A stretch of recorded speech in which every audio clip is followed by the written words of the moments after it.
এই হলো হানাফিদের সমস্যা। ওরা যে কোনোভাবে হাদিসে হাদিসে গন্ডগোল লাগাই দেবে।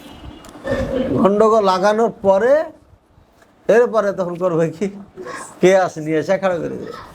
এখানে বাবের হাদিসের সাথে অন্য বাবের হাদিস নিয়ে এসে গন্ডগোল লাগাই দিয়েছে। এখন হাদিসের সমাধান না পাওয়ার কারণে তখন কিয়াসকে এসে খাড়া করে দিলে। বাবু মা জাফি বাউলি মা ইউকাল্লাহমুহু, ওই সমস্ত পশু যাদের গোস্ত খাওয়া হালাল, এই পশুর পেশাব সম্পর্কে আলোচনা। আন্না নাসা মিন উরাইনা, কাবিলা উরাইনা থেকে কিছু মানুষ কাদিমুল মদিনাতে মদিনায় আসলো। ফাজ তাওয়াউহা লাম তুওয়াফিকহুম রিহুহা, মদিনার হাওয়া আবহাওয়া তাদের সাথে অ্যাডজাস্ট হয় না। অ্যাডজাস্ট না হওয়ার কারণে তারা অসুস্থ হয়ে যায়। ফাবাআসাহুম রাসূলুল্লাহ সাল্লাল্লাহু আলাইহি ওয়াসাল্লাম ফি ইবলি সাদাকা, সাদাকার উট যেখানে থাকে ওখানে তাদেরকে পাঠিয়ে দিলেন এবং তাদেরকে বললেন ইশরাবু মিন আলবানিহা ওয়া আবওয়ালিহা, তোমরা ওই উটের দুধ এবং পেশাব পান করবা। এরা অন্য জায়গায় লম্বা হাদিস আছে, ওখানে দুধ আর মুদ পান করতে করতে করতে সুস্থ হয়ে যায়, তরুতাজা হয়ে যায়। তরুতাজা যখন হয়ে যায় তখন এত শক্তি রাখবে কোথায়? তো শক্তি তো এক জায়গায় খাটাইতে হবে।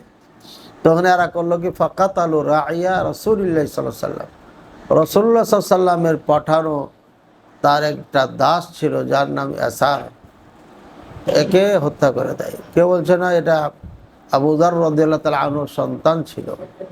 আলা কুল্লি হাল, রাইয়া ইবিল, উট চরাবার যে রাখাল ছিল, এই রাখালকে তারা হত্যা করে। এক ওয়াস্তাকুল ইবিলা, উট নিয়ে পালায়, মানে চুরি করে নেয়।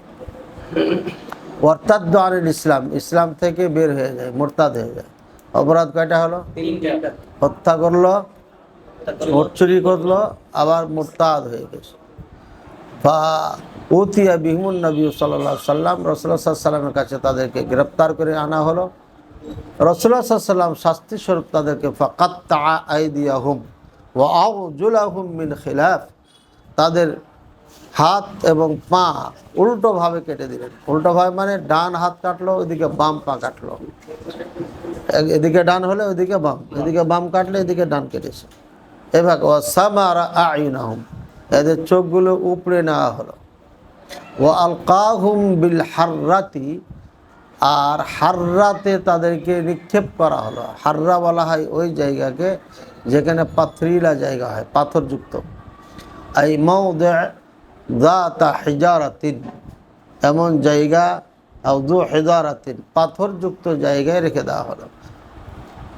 ক্বালা আনাস ফাকুনতু আরা আহাদাহুম, আমি তাদের একজনকে দেখতেছিলাম, ইয়াকুদ্দু আরদা বিফিহি, মুখ দিয়ে দিয়ে জমিন খনন করছিল। এবার জমিনে গুতা মারছে মুখ দিয়ে দিয়ে। কিসের জন্য? একটু ঠান্ডা যেন পায়, মানে পাথর তো খুব গরম থাকে, তাই মুখ দিয়ে করতে। হাত্তা মাতু, এমন করতে করতে সবটি মরে গেল। রুবামা ক্বালা হাম্মাদ ইয়াকদুমুল আরদা বিফিহি হাত্তা মাতু, মুখ দিয়ে জমিন খনন করতেছিল তারা। খনন করা মানে মুখ দিয়ে চেষ্টা করছিল তারা এটা সরানোর। এই করতে করতে মরে গেল, সবটি মরে গেছে। আবু ঈসা রাহিমাহুল্লাহ বলছেন, আবু ঈসা কেটা? তিরমিজি রাহিমাহুল্লাহ, হাযা হাদিসুন হাসানুন সহিহ, এটা সহিহ হাদিস। ওয়াকাদ রুবিয়া মিন গায়রি ওয়াজহিন আন আনাস রাদিয়াল্লাহু তাআলা আনহু ওয়া হুয়া আকসারু আহলিল ইলমি ক্বালু লা বা'সা বিবাউলি মা ইউকাল লাহমু। ইমাম তিরমিজি রাহিমাহুল্লাহ ফতোয়া নকল করে বলছেন, অধিকাংশ উলামায়ে কেরাম বলেছেন হালাল বস্তুর পেশাব এটা সমস্যা নেই, মানে এটা খেলে খেতে পারে, খেলে খেতে পারে।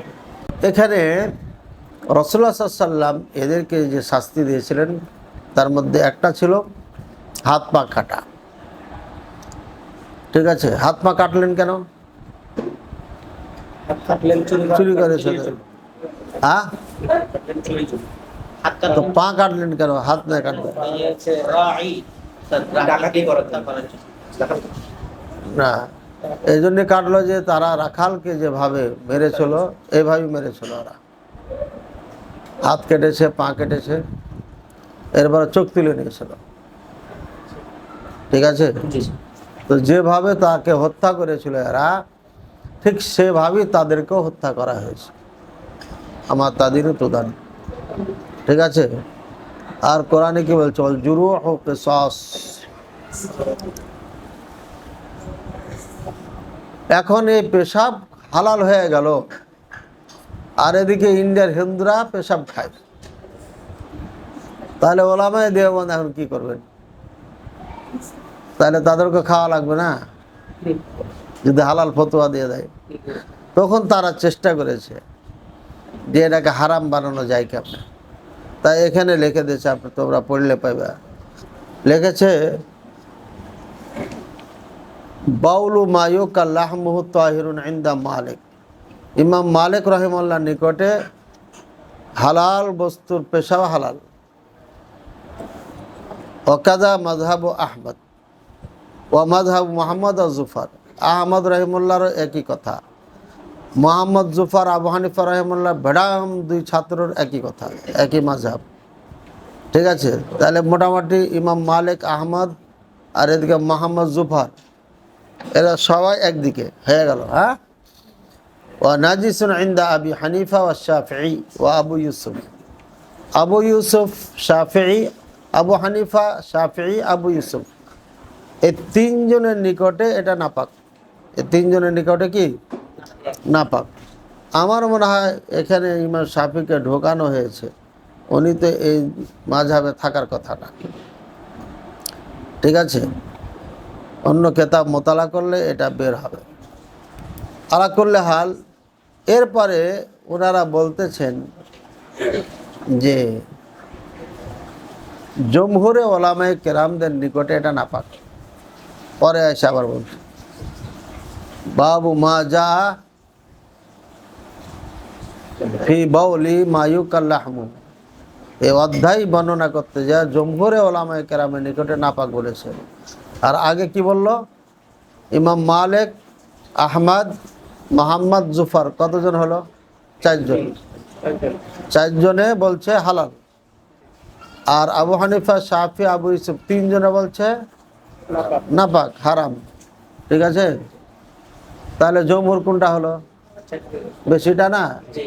তাহলে এখানে পরে এসে আবার বলছে হ্যাঁ, ওয়াযাহাবা আবু হানিফা ওয়া শাফিঈ ওয়াল জমহুর ইলা নাজাসা। জমহুর নাজাসার দিকে গেছে, ঝামেলা গেছে না? এখন ওনারা জমহুরের কথাকে সঠিক করার জন্য দলিল নিচ্ছেন।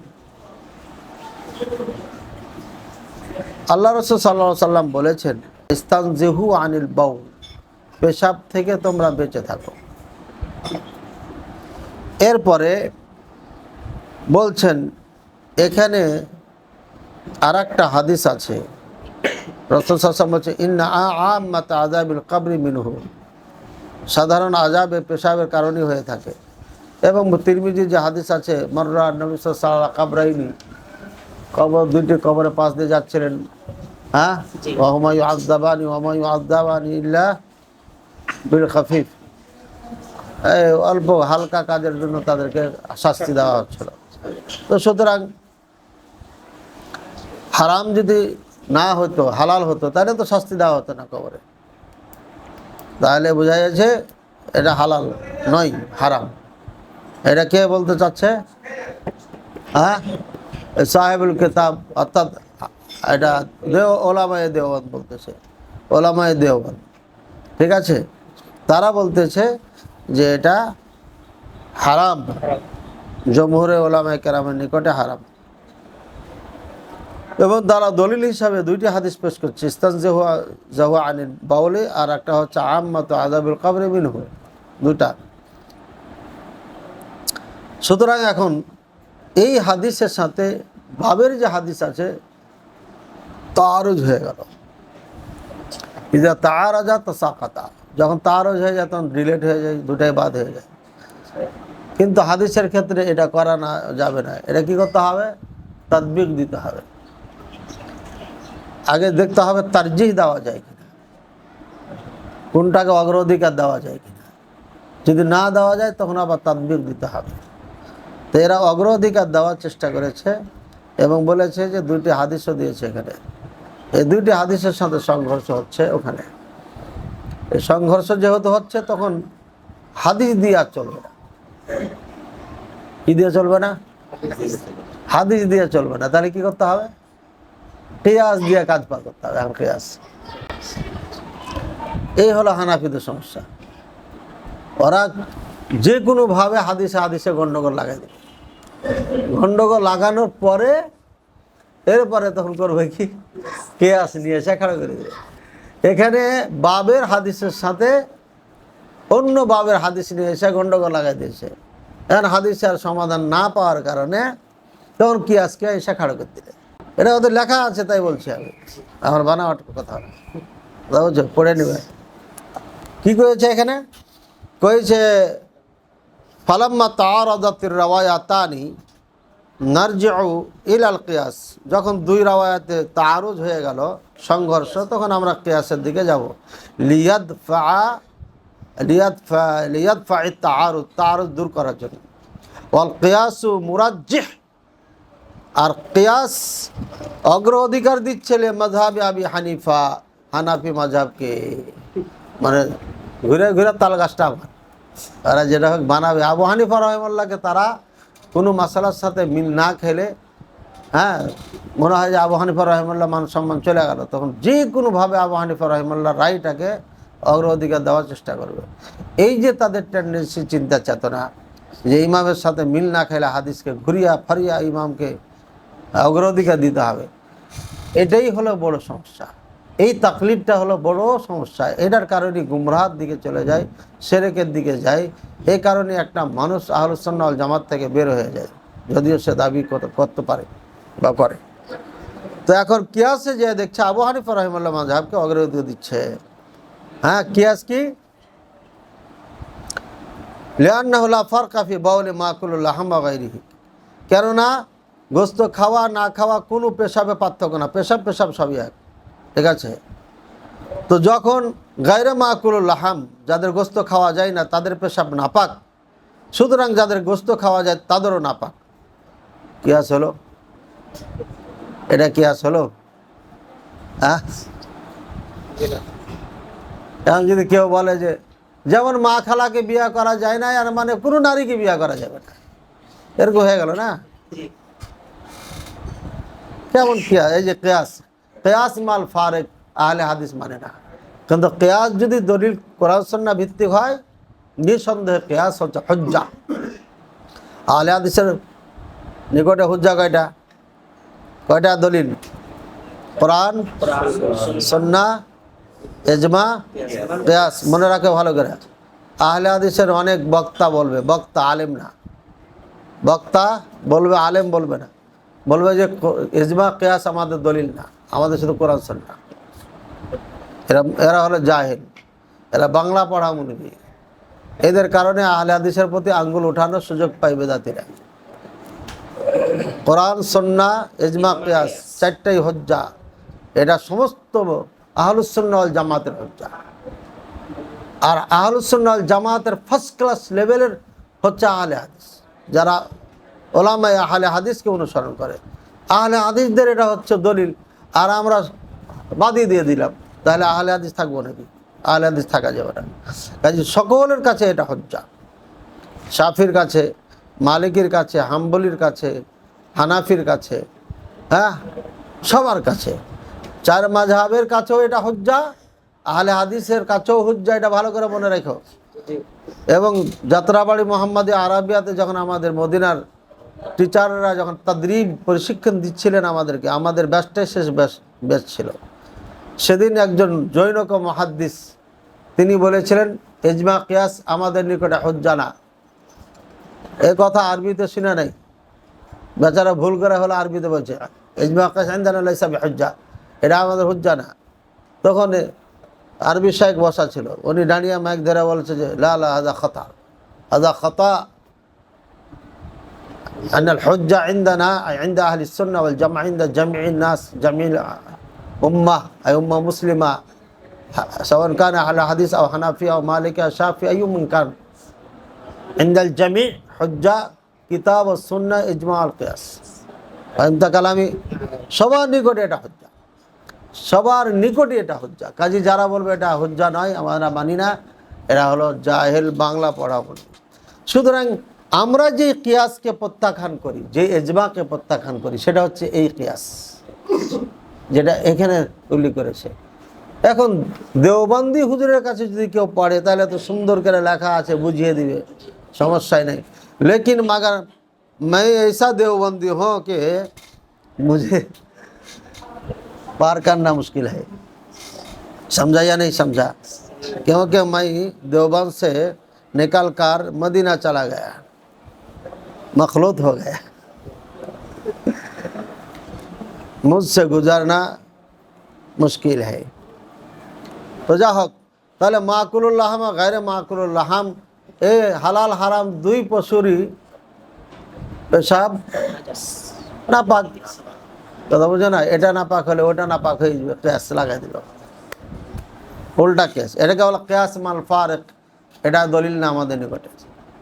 ঠিক আছে, কেমনে কেয়াস মাল ফারেক আমি বুঝাচ্ছি তোমাকে। এ একটা দলিল দিল তারা। দ্বিতীয় দলিল দিল ইস্তানজিহু আনিল বাউলে, হচ্ছে হাদিসে কাউলি, এখানে হারাম বলা হচ্ছে। আর ওরাইনা যারা খেয়েছিল, ওখানে আবার তিনজন ছিল আপনার অন্য গোত্রের লোক ছিল। তিনজন কোথাকার ছিল? অন্য লোক ছিল। ওকাল নামে এক গোত্র ছিল, তাদের এখান থেকে তিনজন ছিল, আর চারজন ছিল ওরাইনা। তো ওরাইনাই বলা হয়েছে আর কি। তো ওরাইনা এরা যে আপনার খেয়েছে, এটা খাওয়াটা কি, পান করাটা ফেল না, এটা কাজ। তো হাদিসে কাওলি আর ফেইলির মধ্যে যদি তাআরুজ হয়ে যায়, সংঘর্ষ হয়, তাহলে হাদিসে কাওলিকে অগ্রাধিকার দিতে হয়। এটা উসুল ওলামায়ে দেওবন্দ বা হানাফিদের এটা একটা উসুল, এবং এই উসুলটা সবার নিকটও গ্রহণযোগ্যতা আছে। ঠিক আছে, হালাল আর হারামে যদি সংঘর্ষ হয়ে যায় তাহলে হারামটাকে অগ্রাধিকার দিতে হবে। কথা বুঝছো না? আসলেই সংঘর্ষ লেগেছে কিনা এটা আমাদের দেখার বিষয়, কাজে দেখবো আমরা। তাহলে এক দলিল আর এটা দিল, কাওলি আর ফেইলির মধ্যে তাআরুজ হওয়ার কারণে আপনার কাওলিটা অগ্রাধিকার পাবে। ঠিক আছে। 3, আল্লাহ রাসূল সাল্লাল্লাহু আলাইহি ওয়াসাল্লামকে ওহীর মাধ্যমে জানিয়ে দেওয়া হয়েছিল যে তাদেরকে পেশাব খাইতে বলো, ওদের অসুখ ভালো হয়ে যাবে। কাজে এটা তাদের জন্য খাস। 4, আল্লাহ রাসূল সাল্লাল্লাহু আলাইহি ওয়াসাল্লাম জানতে পেরেছেন যে এরা বাস্তবে কাফের, ওপরে মুসলমান, কাজে এদেরকে পেশাব খাইতে পাঠাইতে, মানে আজগুবি কেয়াস এগুলো। ওহীর মাধ্যমে জানানো হলো এদের শেফা। এক কথা বলে দিল, ওহীর মাধ্যমে জানাই দেওয়া হলো। তো ওহীর মাধ্যমে জানানো হয়নি যারা কাফের, বাস্তবে কাফের। যদি জানিয়ে দেওয়া হয় তাহলে কাফেরকে কেন আল্লাহ রাসূল সাল্লাল্লাহু আলাইহি ওয়াসাল্লাম পাঠাবে যে যাও মুসলমানদের উটের মুদ খাওয়ার দুধ খায় সুস্থ হয়ে যাও? দরকার আছে? দরকার নেই। দ্বিতীয় নম্বরে এরা যেহেতু ভিতরে কাফের আর ওপরে মুসলমান, নিঃসন্দেহে এরা ক্ষতি করতে এসছে, তাহলে জেনে শুনে রাসূল সাল্লাল্লাহু আলাইহি ওয়াসাল্লাম কাজ করতে পারেন না। কাজে এখানে যেই কিয়াস করেছে তারা, এটাও ভুল কিয়াস করেছে। এটাও এই দুইটা ভুল করেছে। 4টে কারণের মধ্যে একটা কারণ হচ্ছে কিয়াস করেছে তারা, যেটা এটা ভুল, একদম ভুল, কিয়াস মাল ফারেক এটা।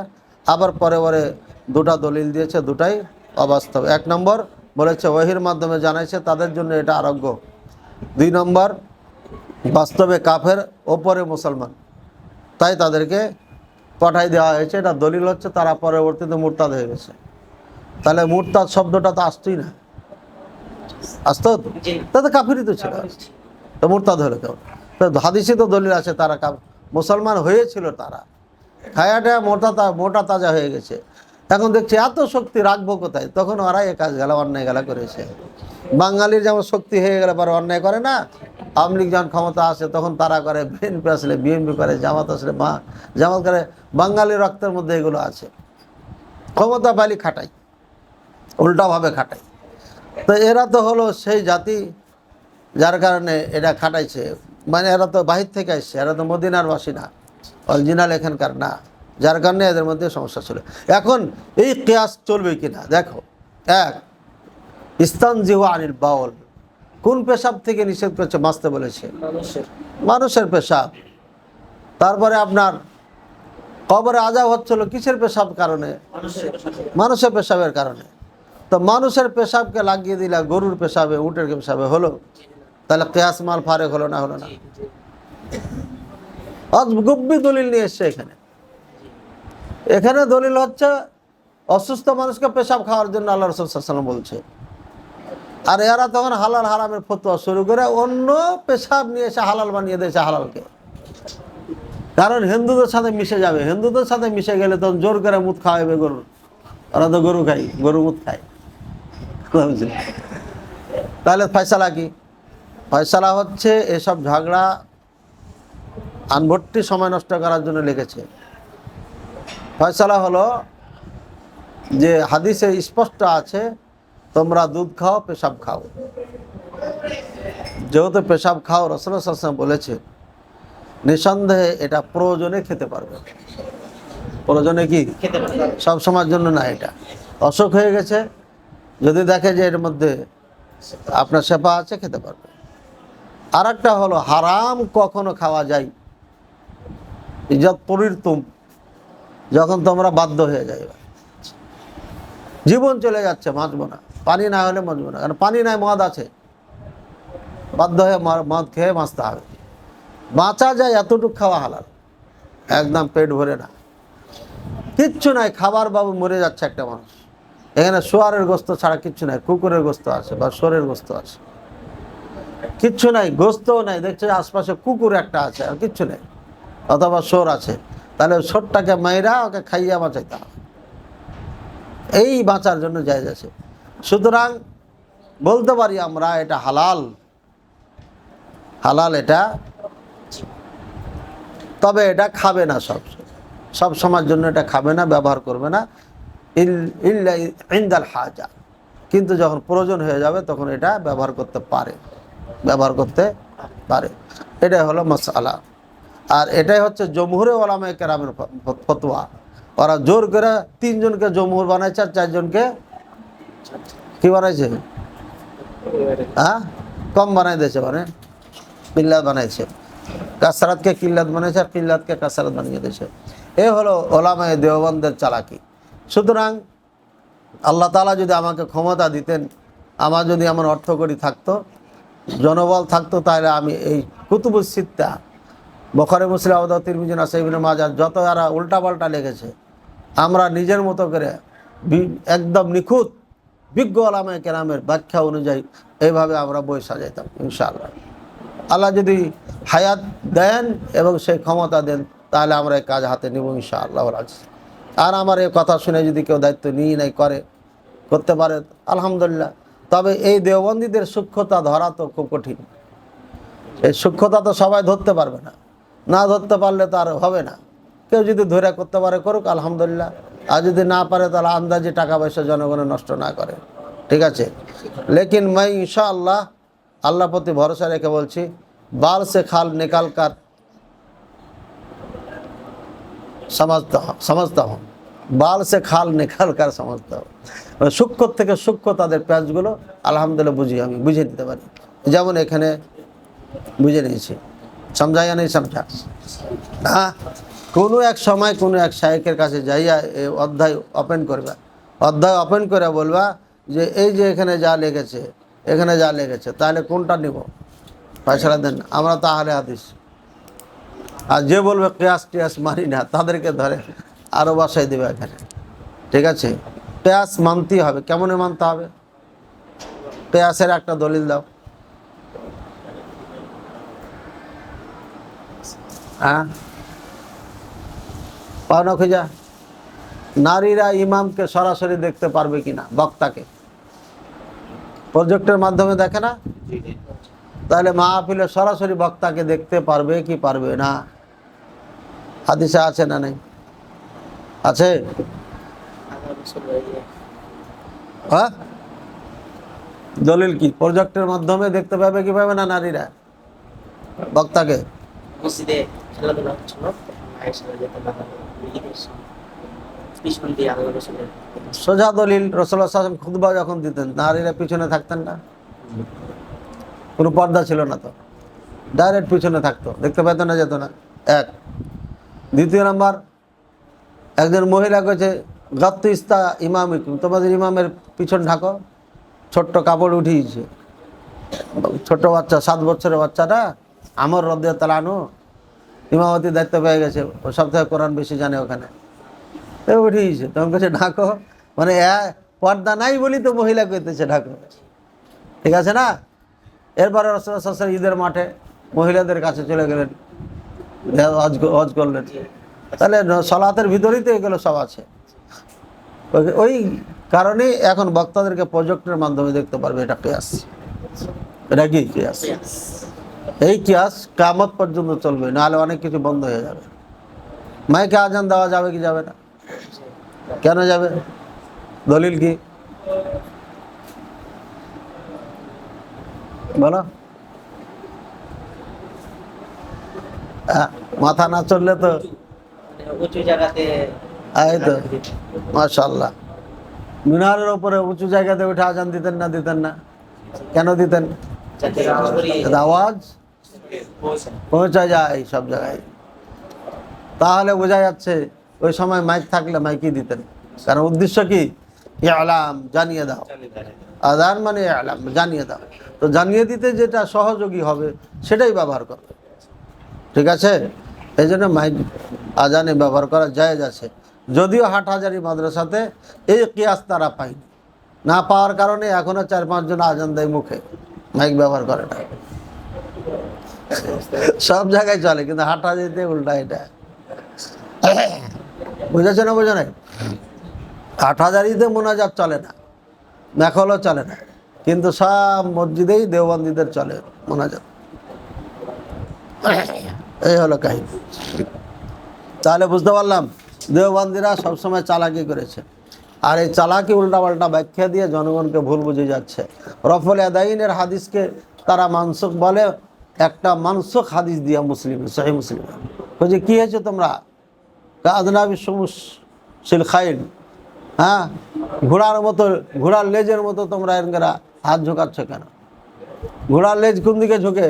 এভাবে না এইভাবে? এইভাবে না, আর আমার হাত ওঠায় কোন দিকে? ওপরে না? তাহলে ঘোড়ার লেজের সাথে তুলনা দিয়েছে কেন? এই হানফি বুঝে না। ওরা করতো কি, যখন প্রথম ইসলাম ছিল তখন আসসালামু আলাইকুম রহমতুল্লাহ, তো সাহাবারা কইতো আসসালামু আলাইকুম রহমতুল্লাহ, হাত বাড়িয়ে দিত, আসসালামু আলাইকুম রহমতুল্লাহ, এবার হাত বাড়িয়ে দিত। এর বলছে তোমরা ঘোড়ার মতো এই হাত বাড়াবাড়ি করছো, এটা নামাজের ভিতরে, এখানে হাত এইভাবে ঘোড়ার মতো করতে নিষেধ করেছে। আর এই মৌলবি যে লাগিয়ে দিল কোথায়? রফল আদাইন। অর্থাৎ সহিহ মুসলিমে স্পষ্ট, জাবের রাদিয়াল্লাহু তাআলা অন্য বর্ণনাতে স্পষ্ট করে দিয়েছে যে এটা সালাম ফির ইনদা তাসলিম, বাবও বেঁধেছেন ইমাম বুখারী। এই পুরোটাকে গোপন রেখে এই মিথ্যুকেরা রফল আদাইনকে হাদিসকে মনসুখ বলে ঘোষণা করে, এই হাদিসকে সামনে দিয়ে। এবং ইমাম নববী রাহিমাহুল্লাহ বলছে ন্যূনতম যাদের জ্ঞান আছে তারা এই কথা বলবে না, এই হাদিসের সাথে ওইটাকে তুলনা করবে না, তাদের ন্যূনতম জ্ঞান নেই, যার কারণে মিথ্যাচার করে দিয়েছে। আল্লাহ তাআলা এদের হেদায়েত দান করুন।